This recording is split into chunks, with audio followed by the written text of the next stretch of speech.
But it will be fun to try. Ready? Get set.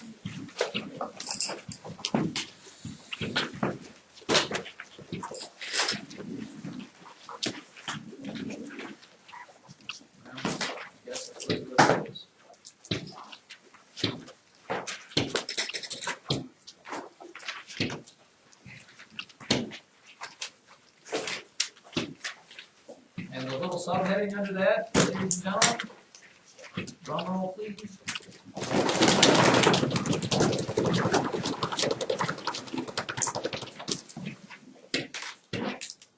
Simplifying, ladies and gentlemen.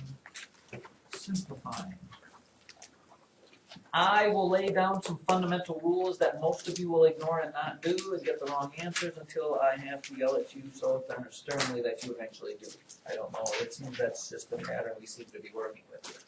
In other words, this, ladies and gentlemen. Let's say you have the square root of 216. First of all, is it a perfect square? Is there some number times some number that will give you 216? There is not. However, in math, we try to simplify things, and there is an easy way to write this that is a hard way to get to. And here are your very, very clear, concise steps. Are you with me, Layton? Number one, you want to prime factorize. By the way, let's just step back for a moment. If you are good at math, there's like shortcuts that you don't have to go through all of these little steps. Feel free to use those. Some of you think you're good at math, so you'll do the shortcut steps and get it wrong. Others of you are just too lazy to actually do the steps and you'll get it wrong because of that. I can't change that, but that's the way it is. So here's how it looks. I thought that was a mighty, isn't it? You need to break 216 down so that it is the product of primes, Lauren. So you can either do it by, what two different ways can we prime factorize things? Tree thing or product of primes thing? Let's do the tree thing because nobody seems to know the rest of that. What times what gives me 216? Well, let's cut it in half. 2 times 108, yes? That sound right? And by the way, here's point number one. Don't get lazy on me. Draw the square root signs because these are square roots of. Let's take the square root of 2 times the square root of 108, you get that. Don't leave those off because they're not the same thing. 2 you can stop with because it is prime. But 108 can be broken down into, feel free to chime in here. How about 2 times 54? Does that sound like a winner to you? 54 can be broken down into square root of 2 times the square root of 27. 27 can be broken down into square root of 3 times the square root of 9. Square root of 9 can be broken down into square root of 3 times the square root of 3. Which means this, and if you're really trying to make the teacher happy, I would rewrite those all in order so they sit right next to each other. Is that what I ended up with? 3 square roots of 2 and 3 square roots of 3? Yeah. How about that? Ain't that fun and exciting? So that's step number 1. Step number 2 is this. If you have identical pairs, I'm going to do this in comma, you can cross both off and get the radicand, go a little math on you, all by itself. A lot of words for something that's really, really simple. I'll let you write a lot of words before I get to the really simple part. Joseph, how's your handwriting today? Good? Are you ready for what that means? Yes. Yes. That means simply this, children. If you have 2 identical ones, square root of 2 times the square root of 2, you cross them off, and you just get a 2, no square root sign, which makes sense. Sorry, Grace, because what is the square root of 2 times the square root of 2 but the square root of 4? What is the square root of 4? 2. Notice there's no other little partner for 2, so I can't cross him off. But I do have 2 identical 3's. So those cross off to give me a normal 3, because the square root of 3 times the square root of 3 is, in fact, square root of 9, which is, in fact, 3. Then you ask, well, what about these guys here? Well, that comes in step number 3. Step number 3 is to re-multiply what's left. And you can multiply the numbers. 2 times 3 is 6. And 2 times the square root of 2 times the square root of 3 is the square root of 6. This would be your answer. 6 square roots of 6. The square root of 216 is equal to 6 square roots of 6. Which again isn't the easiest number there, but it is simplified. You know what the square root of 6 is? Lauren? What times what is about the square root of 6? It's 2 something, right? 2 point something. So you know, if this is 2 and that's 6, you're getting close to 12 or 13 kind of as your number. Did anybody? Ready for another? Yes, Mr. Hahn. Madison, I might have to put you somewhere else sometime. I like your enthusiasm. I wish your class shared in that enthusiasm. How about this one? How about the square root of 210? Square root of 210.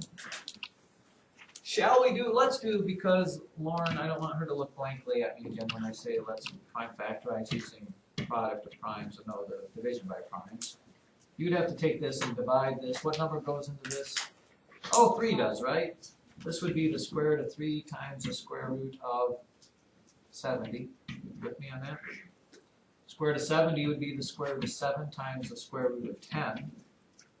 And the square root of 10 is the square root of 2 times the square root of 5. Which means you end up with what?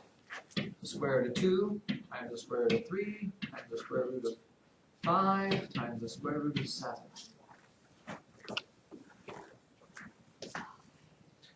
What crosses off there? Nothing. So guess what? If you remultiply all that, what are you going to get? Anybody? Square root of 210. It's all this does not simplify. You can do nothing more with that.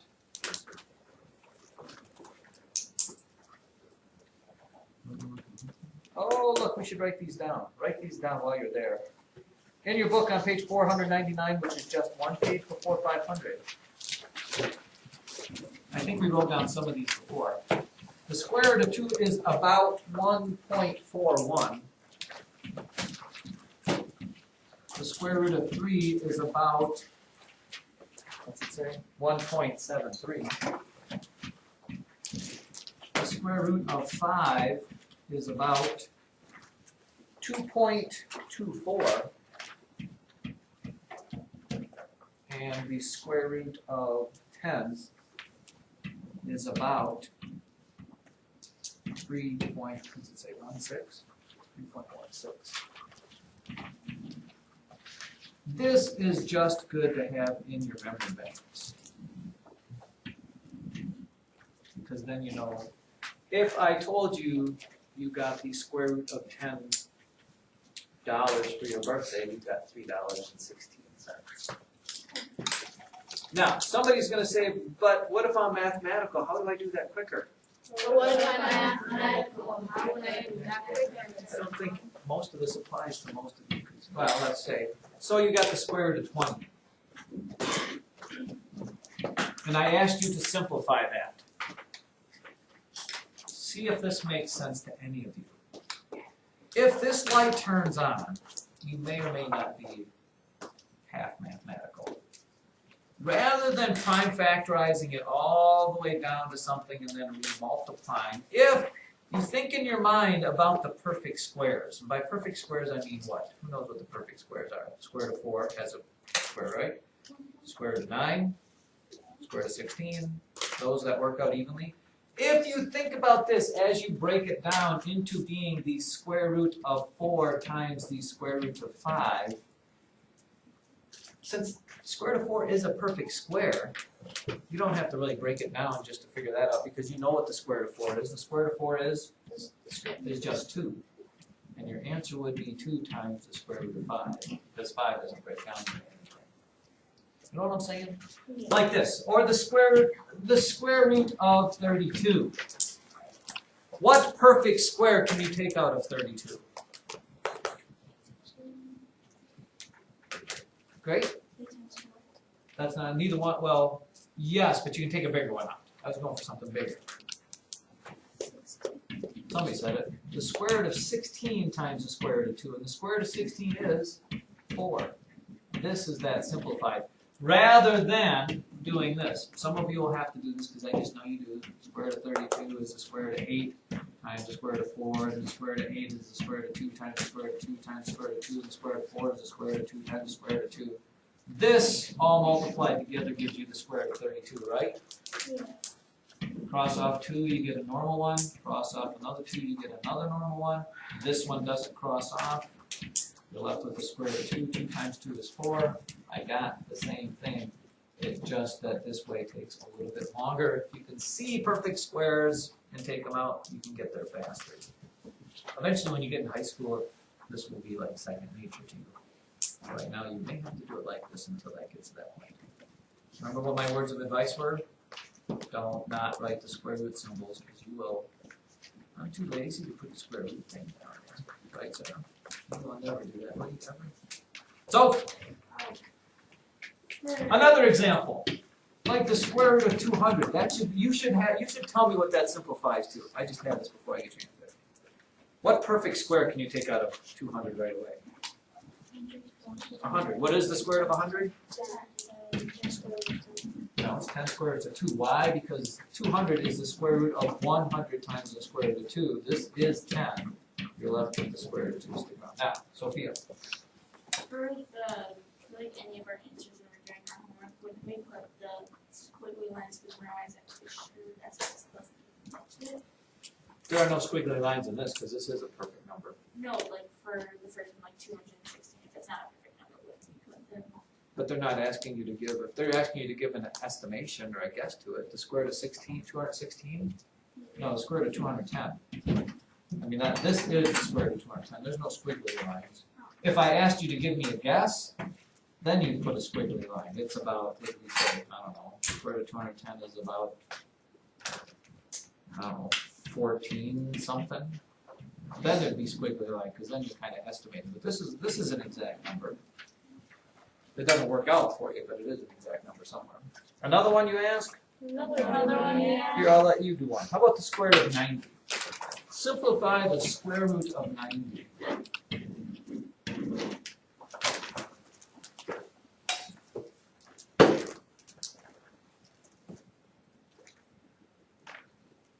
You could be done by now.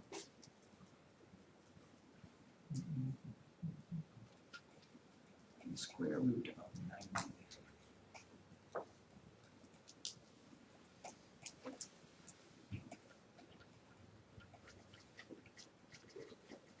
Scholastic will think this would be good enough. So I might ask you a question about simplify the square root of 300. Ooh. What is it? 10 times the square root of 3? Right? You don't know. Do we get an answer? Emily, what do you think? 6 times the square root of 2 times the square root. Well, you can't leave the square root of 2 times the square root of 5. If you're going to give that as your answer, it's got to be 6 times the square root of 10. You have to remultiply those together.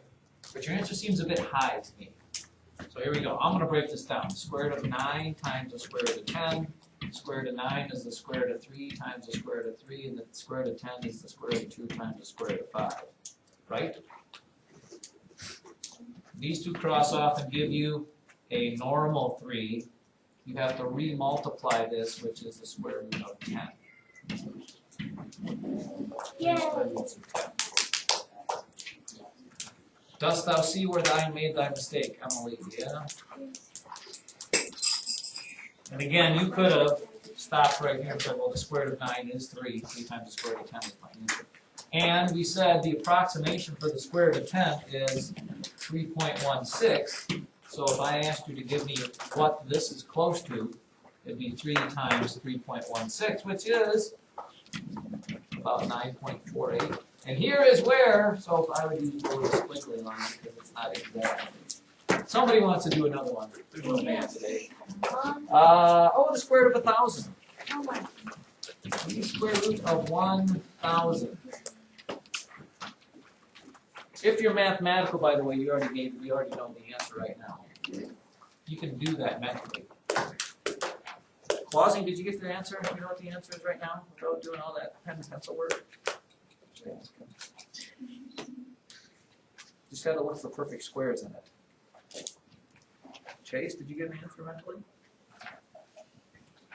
Did you get an answer?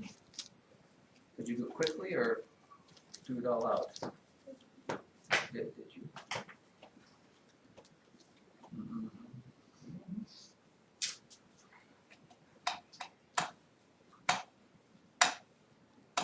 I will do both the long version and the short version of this. Short version would be, I would have thought this. This is the square root of 100 times the square root of 10. Oh, there is a square root of 100. It is 10. So 10 times the square root of 10 is my answer. But if you had to do it all the way out, maybe you cut 1,000 in half. You got the square root of 2 times the square root of 500. Did anybody do that? Square root of 500 is the square root of 2 times the square root of 250. Square root of 250 is the square root of 2 times the square root of 125. Square root of 125 is what? 5 times the square root of, anybody? 25. Square root of 25 is the square root of 5 times the square root of 5. If you did it out the long way, you get 1, 2, 3 2s and 3 5s.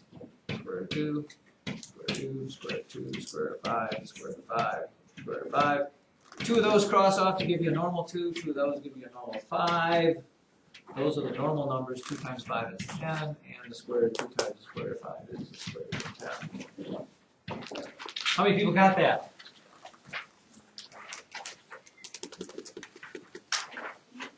Those of you that didn't get it, do you have a question about why you didn't get it, or where you're going on?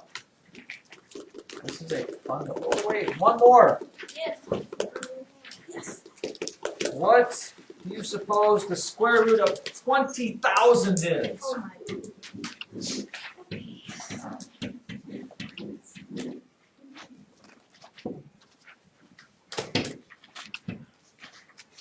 If you're mathematical, you already can give me that answer. Ready? There's a couple perfect squares in there. There's a great perfect square in there. And don't be offended if somebody calls you the perfect square. It's kind of funny, isn't it?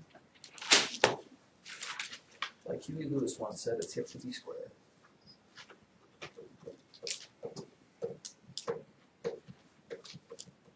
Fisher, what are you looking for? I closed that book by 19. Have you ever closed your book on purpose?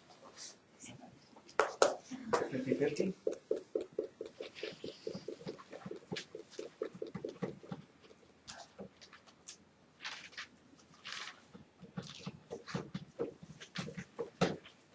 How about anybody? Perfect square that I can take out of that. By the way, indicated by the number of zeros that are there.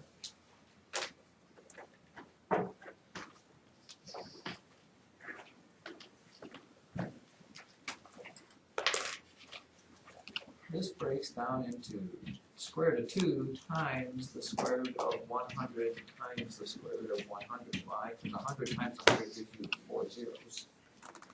So the answer, when all the smoke clears, is to give you a normal 100, you get a square root of 2.